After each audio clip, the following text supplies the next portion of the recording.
CEMAC economy during an audience with an emissary of Congolese President Gilbert Ondongo at Unity Palace today. Experts call on government to prioritize public spending in the execution of the 2020 state budget, the socioeconomic repercussions of COVID-19 and security challenges. Delegations from all the divisions of the Southwest region discussed priority projects pertaining to their respective areas in relation to the construction plan during separate audiences with the National Coordinator, Paul Tassong. And those are top stories. Good evening. Of the 7:30 News in Yaoundé, I am Gladys Tata.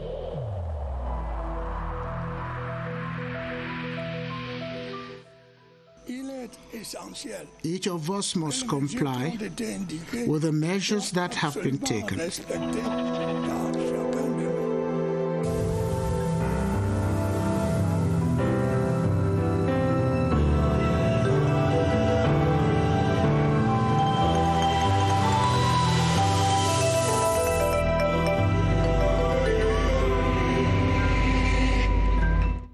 The state of health of the economy and monetary community of Central African State on the COVID-19 era has been discussed today at Unity Palace. This was during an audience granted the special envoy of Congolese President Gilbert Ondongo by President Paul Biya. Chief Unity Palace correspondent Ashin Yenti has more. To Yaoundé is an axis of understanding and a core parfait. The diplomatic skies too are very clear. It is for this reason that Congolese President Denis Sassou Nguesso has dispatched this July 2nd, 2020, an emissary to confer with the head of the state of Cameroon. The envoy, Congolese Minister of State, Minister of the Economy, Industries and Public Portfolio, Gilbert Ondongo, is received upon arrival at the Unity Palace by both the Chief of State Protocol and the Minister, Director of the Civil Cabinet, Samuel Mvondo Ayolo, before being ushered into the presence of Paul Biya, assisted here by André Magnus Ekumu, until now chargé de mission of the presidency and freshly appointed Cameroon's ambassador to France. For over 30 minutes, President Paul Biya and the Congolese envoy make a tour d'horizon of bilateral relations between the two countries. But the pièce de resistance of their conversation centers on relations within the economic community of Central African States, CEMAC, noting that President Paul Biya is the current president of the Conference of CEMAC Heads of State, while Sassou Nguesso is the designated head of the Economic and Financial Reforms Commission of CEMAC. It is therefore in this context that the emissary carried a message from his principal to President Biya. Vous en doutez. As you can imagine, the message concerns the global health crisis and its economic fallouts. Being the person in charge of the economic and financial reforms in CEMAC, he asked me to transmit a message on the evolution of the health crisis and the economic situation in our sub-region. It is with the satisfaction of a messenger having accomplished his task that the envoy leaves the Unity Palace. After the global recession caused by the COVID-19 pandemic, Cameroon is hoping for better times in 2021 with a projected growth rate. The forecast was made today in Yaoundé during an extraordinary cabinet meeting presided by Prime Minister Joseph Dion-Gote. The special session aimed at preparing the government's economic programming and budgeting orientations for 2020-2023, which shall be used during the upcoming budgetary orientation debates in Parliament. Christian Che Atam reports from the Star Building. A cabinet meeting not like others. Today's special session, chaired by Prime Minister Joseph Dion-Gote, aimed at preparing the government's budgetary orientations for the 2021-2023 time span.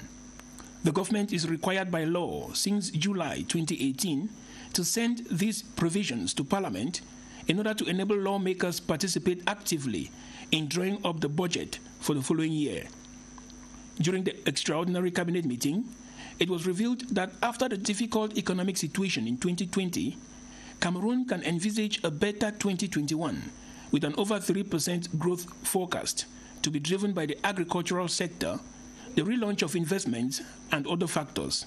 in all the forecasts that we have, we think that this price of oil will increase a little bit. Things are going to improve. This is the reason why when we try to see what can the budget of 2021 looks like, we think that we can have a growth rate of about 3.4%. It was also revealed during the meeting that for the period 2021 to 2023, government intends to focus, amongst other things, on completing the putting in service of first-generation major projects, the acceleration of the decentralization process, the continuation of the riposte against COVID-19 and its effects on the economy, as well as the implementation of structural reforms to maintain Cameroon on the road to emergence. Given the numerous projects requiring funding, it was also revealed that during the 2021-2023 period, the state could suppress tax exonerations for the import of some products and promote the Made in Cameroon brand to improve the country's balance of trade. Prime Minister Joseph John Gute has hailed the extraordinary cabinet meeting as a plus for the country's budgeting system. He says it permits both the legislative arm and the executive arm of government to participate in the process of drawing up the state budget from the outset. Lawmakers will now use the government's economic programming and budgeting orientations for the 2021-2023 period, adopted this Thursday, to make contributions to Cameroon's 2021 state budget right from its conception.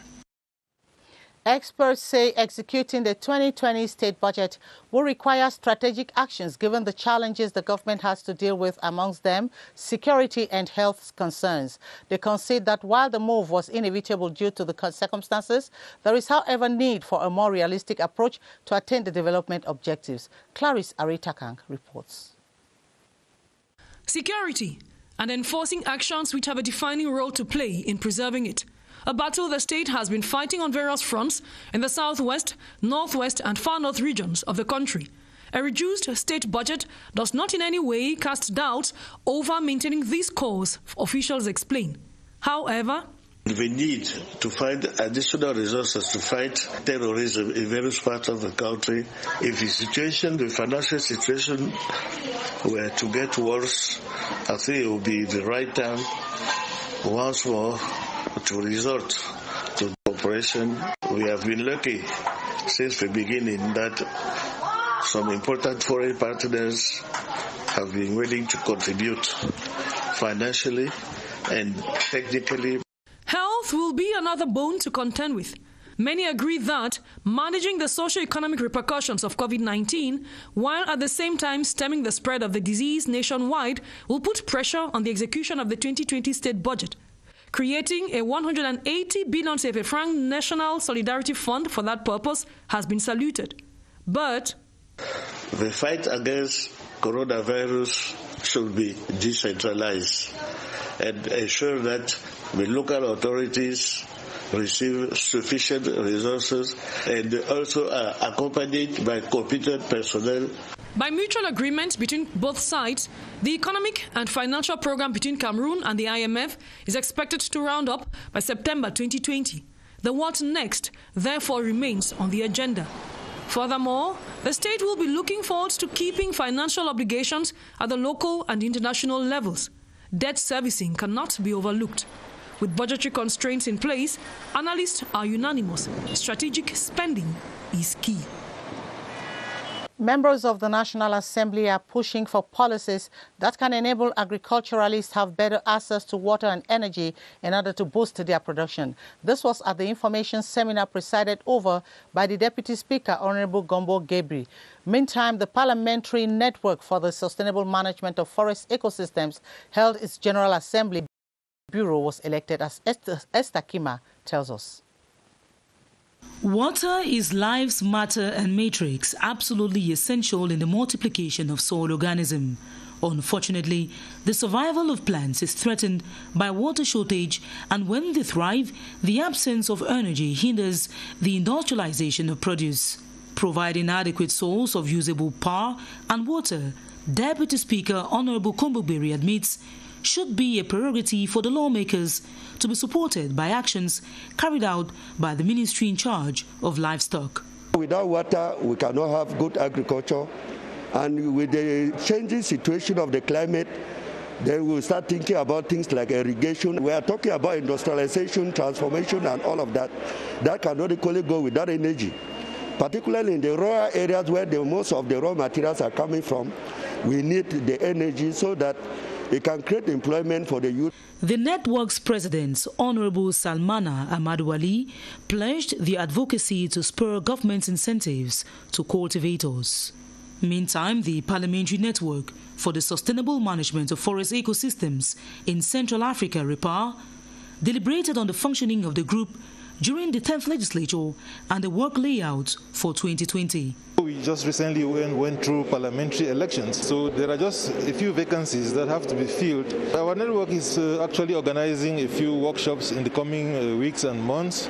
We have to examine issues relating to an environmentally friendly world. The network's coordinator, Honorable Jean-Jacques Zam, outlined that in spite of the COVID-19 threat, they will pursue sensitization on the viable management of the ecological community. 2 bills forwarded by the National Assembly to the Senate have been adopted during a plenary sitting today in Yaoundé, chaired by Senate President Marcel Nyanjifenji.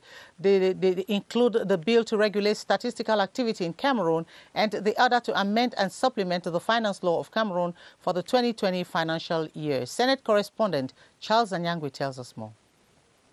The first bill adopted at the Upper House of Parliament this Thursday was the bill to amend and supplement certain provisions of the finance law of Cameroon for 2020.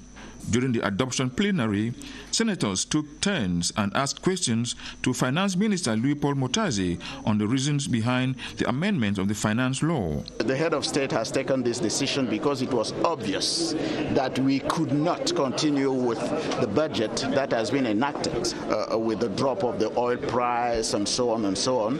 It was evident that we should amend the budget. The minister also took turn to explain why the government had to take relief measures in the finance bill to combat the COVID-19 pandemic in the country. The Ministry of Economy has made a survey to see what are the measures that could be taken for these all those people, and if needed, if the crisis is stronger than what we are facing right now, I can say that I can imagine that the head of state will take some additional measures. The bill was adopted without any modification. The other bill to regulate statistical activities in Cameroon was equally tabled before senators for adoption.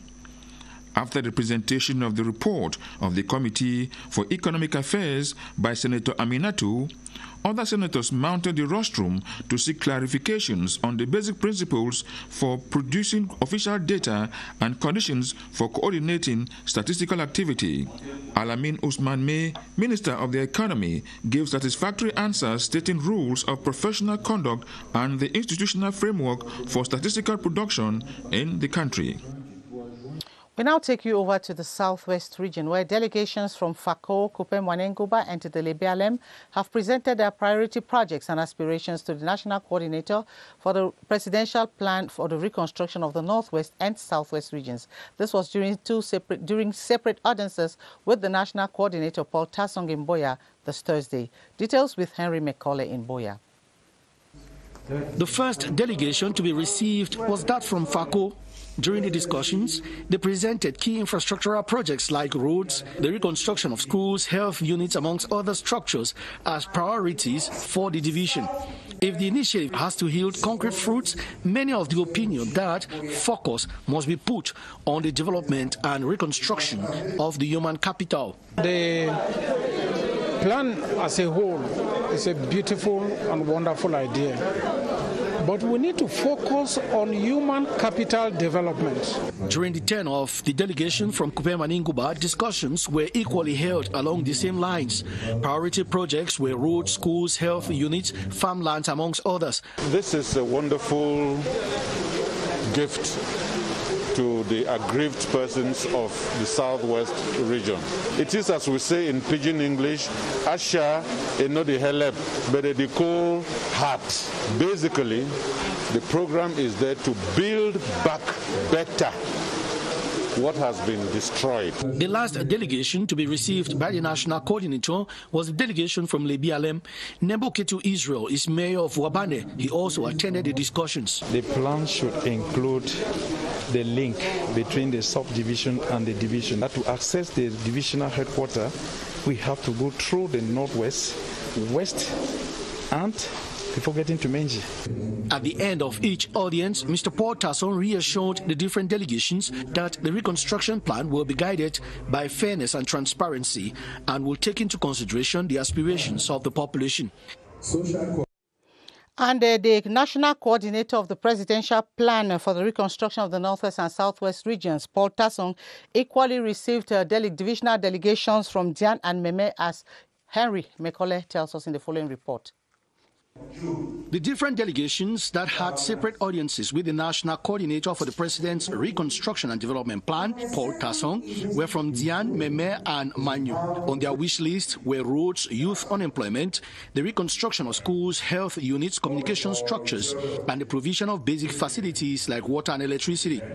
Dian, however, had two specific demands. One, that the spin-offs from the National Oil Refinery be filled in the division, and two, that the rehabilitation of Pamo be treated as an emergency. The agents of development, like CDC and Pamo, should be empowered first to be able to create enabling environment for things to happen. For instance, when these companies start functioning, all other derivatives will follow. Among the delegation that came from Meme was the Member of Parliament from the area, Honorable Tabot Lawson, who thinks that apart from infrastructure, priority should also be put on human development. The plan in itself is laudable and wonderful.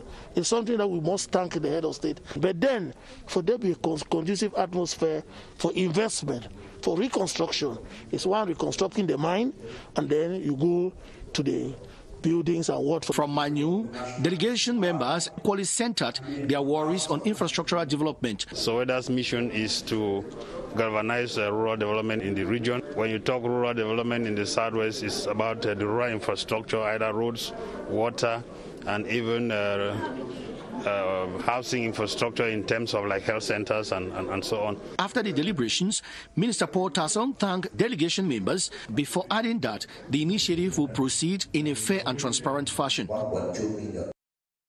Members of the International Committee on Railway Infrastructure, COMIFER, are meeting in Yaoundé for their 34th session. Chaired by the Minister of Transport, Jean-Ernest Massenangale Bibehe, discussions centered on the resumption of railway transport services by express train of the Douala-Yaoundé rail line and the compilation of rehabilitation for 11 cars of the Soul Fleet.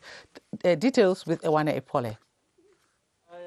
While opening the 34th session of the International Committee on Railway Infrastructure, COMIFER, the Minister of Transport, Jean-Ernest Massenangale Bibehe, said the health crisis that has seriously impacted the economy has affected the railway transport sector. As you are aware, the health crisis which prevails at the global level has seriously impacted the economy in general and progress in railway projects in particular. In this extremely restraining environment, I must commend the effort made to reach the goals we set within the framework of this committee. I would like to refer to the noteworthy progress made in rehabilitating infrastructure and updating the passenger rolling stock fleet. The minister, however, announced that the resumption of rail transport services by express train of the Douala-Yaoundé rail line is imminent and that the completion of rehabilitation works for 11 cars of the Soul Fleet is near completion. He also announced that 4 state locomotives acquired recently will be launched in the coming days. concerning infrastructure projects, including some whose funding has expired since last 30th June 2019, the members of Committee are brainstorming on how to complete works on the Peka 70 bridge in Edea and other 13 bridges along the railway lines from Douala to Yaoundé and Yaoundé to Ngaoundéré. The chairperson of the International School for Security Forces, AE4, Joseph Betty Asomo, minister delegate at the presidency in charge of defense, has congratulated the management team of the school for their effective handling of the administrative accounts of 2019 and interim report for the first half of 2020. He was speaking today in Yaoundé as he chaired the 16th ordinary session of AE4s devoted to the closing of the accounts for 2019 and evaluation of midterm performance report for 2020. Details with Kilian Difon. At the head of the board of directors of AE4s, the minister delegate at the presidency in charge of defense, Joseph Betty Asomo. He leads the board with high-level representation from the National Gendarmerie, Delegation General for National Security, Ministry of External Relations, Ministry of Finance, diplomatic missions, and international partners. The 16th ordinary session is devoted to examine and close the 2019 budgetary year and assess the performance report midway into 2020. It is a pass mark read in a final communique. The final communique represents 7 resolutions, all spelling out how to make the International School for Security Forces more performant in training peacekeeping and peace support staff from across the continent, with the recent example of graduates from the Higher Degree of Security Studies, BESS, and Senior Staff Diploma of Security Forces, DEMS, with candidates from 16 countries. Experts have called on Cameroonians to put aside fear and go to the different hospitals for consultation each time they are sick. This comes at a time when more Cameroonians shy away from hospitals due to the presence of COVID-19 patients. Baldwin Sama is standing by at the Public Health Emergency Operations Center with updates. Hello, Baldwin. What are the updates over there today?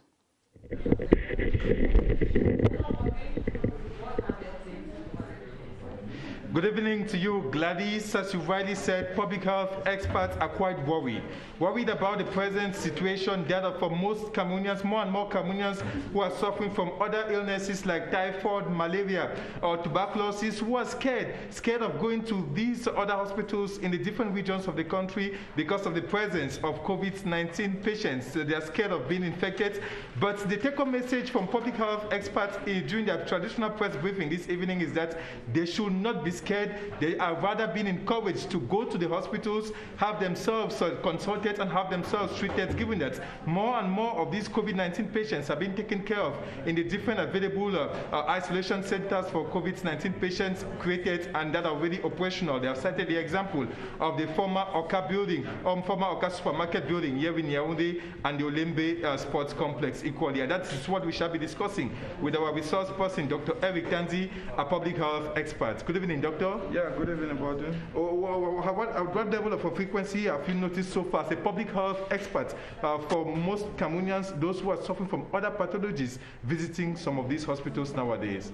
Yeah, I should acknowledge here that there has been a marked drop, but the population, after sensitization for a while, the steam is coming back to normal, but yet not really to normal, but there is a degree of awareness. Just like you said, fear has taken a lot of the population, you know. It's but normal that when we have something new within the community, the population is bound to be afraid.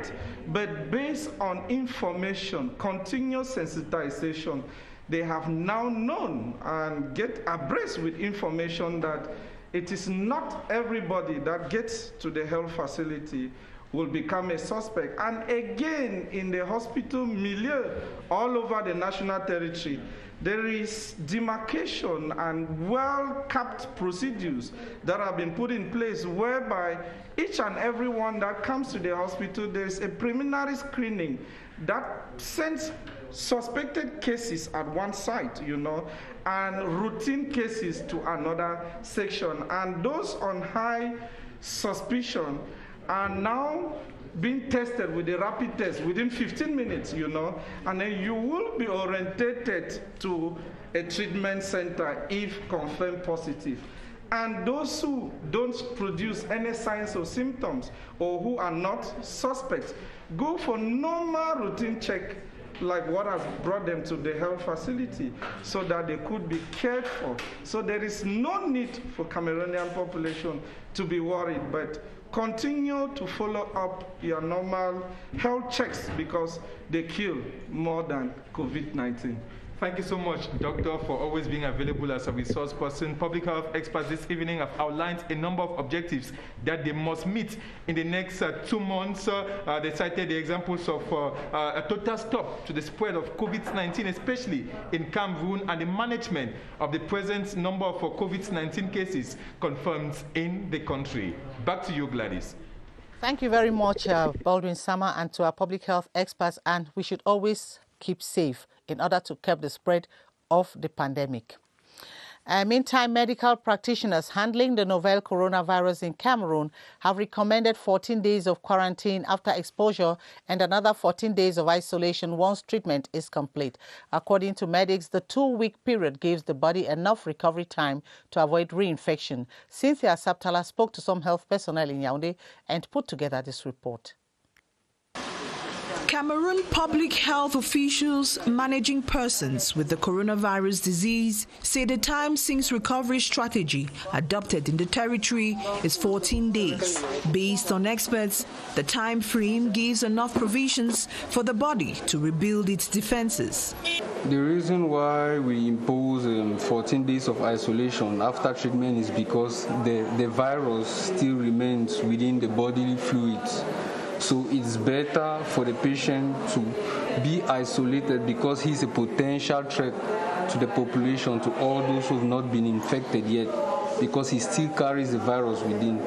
Patients have to use antibodies.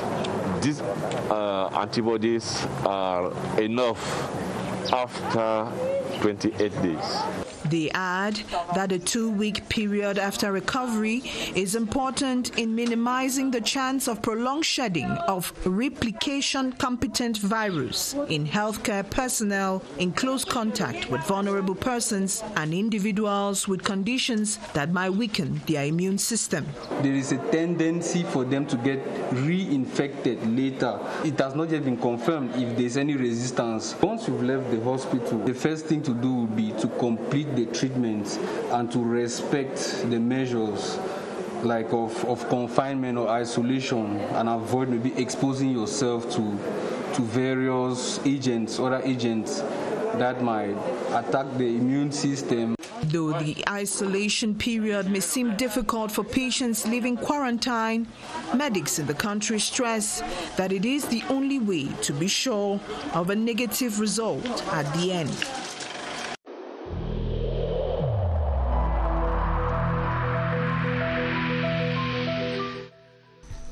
The wearing of face masks in public places will be mandatory until further notice.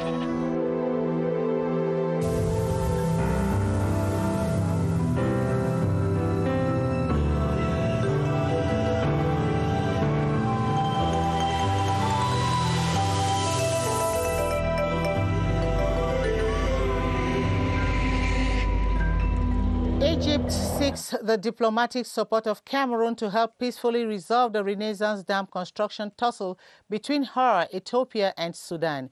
The Egyptian ambassador to Cameroon, Meldhak El-Megligi, was granted audience today by External Relations Minister Lejeune Bella. Charles Ebune has more. The Nile is Egypt, and Egypt is the Nile. With that in mind, the Egyptian ambassador, extraordinary and plenipotentiary, heads to meet one of the arms of the Cameroonian diplomatic establishment, the Minister of External Relations, to discuss the construction of the Renaissance Dam by Ethiopia over the Nile. Egypt needs the Nile for 97% of its needs of water. And we also respect the needs of Ethiopia to grow and to have economic development, but not on the expense of the life of Egyptians and Sudanese. For Plus an Hour, Minister Mbela and the Egyptian ambassador to Cameroon also review relations between Cameroon and Egypt and stress on the role that Cameroon can play to bring to a peaceful use the exploitation of the Nile by Egypt, Sudan, and Ethiopia. We insist that we have to find a solution, a Pacific solution. We don't want to go to reach a conflict between the countries. Diplomats are aware that the way Cameroon handled the conflict over Bakassi can be used as a key model in solving other problems around Africa without reaching war levels, and that can be the case between Egypt, Ethiopia, and Sudan over the Nile. The Japanese government has donated a consignment of medical equipment to assist Cameroon in the fight against COVID-19. This follows the signing of a convention in Yaoundé between the two countries, represented by the Minister of the Economy, Planning and Regional Development, Alamin Ousmane May, and the Japanese ambassador to Cameroon, His Excellency Osawa Tsutomu. The project, worth 1.5 billion CFA francs, is also to reinforce the capacities of the regional hospitals to accelerate the decentralization of the medical system in Cameroon. Let's get the reaction of the signatories interviewed by Gerard Nanji.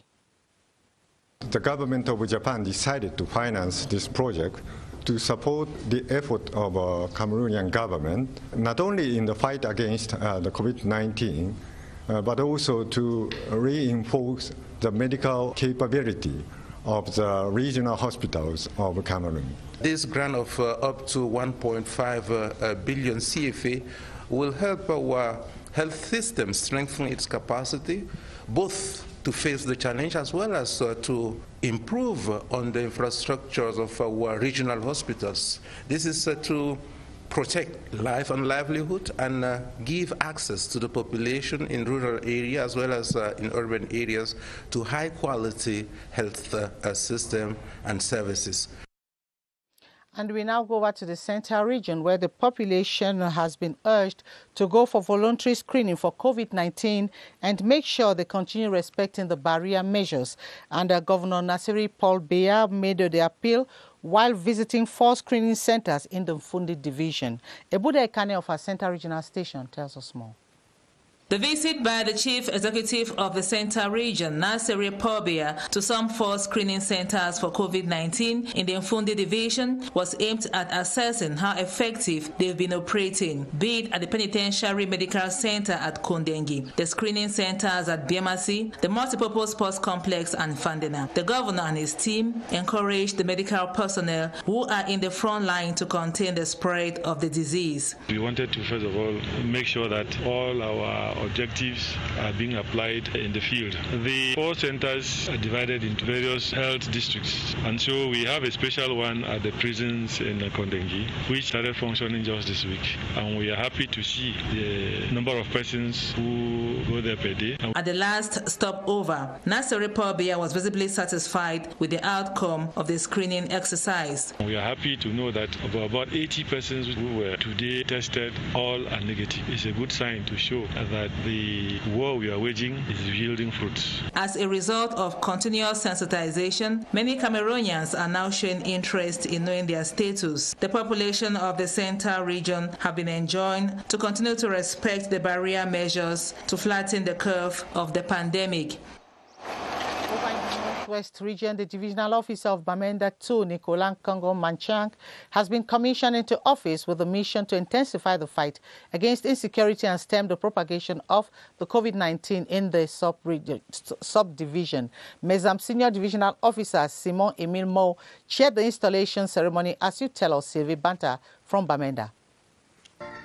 The new divisional officer for Bamenda 2 is aged 38 with an 11-year working experience as an administrator. Nicholas Nkongo Machang takes over a subdivision known to be the economic hub of Mezam, but business activities have been stifled by the reigning insecurity, frequent ghost town operations, and now compounded by the COVID-19 outbreak. The senior divisional officer, Simon Emile Mo, has emphasized that tackling these require tact and hard work. The priority is to protect the population and their properties, because you know Bamenda 2 is still facing insecurity. Bamenda 2's new divisional officer, Nicholas Nkongo Manchang, is holder of a master's degree in international public law. He was previously divisional officer of Belu and takes over from Tani Roxanyoy Akwo. And that does it on the 7:30 edition of this evening. Thanks for watching. Join Adel Mbala at 8:30 for the news in French. The technical crew join me in wishing you a pleasant week. Until then, it's bye from all of us on this crew. Good night.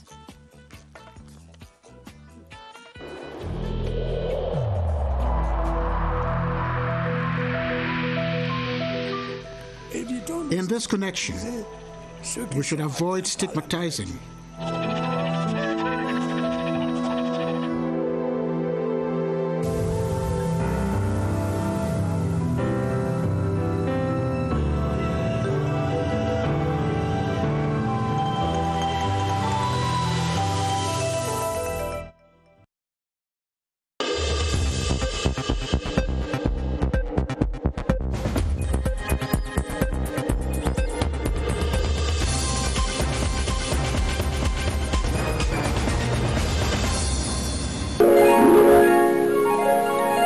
CRTV News, ici, toute l'info.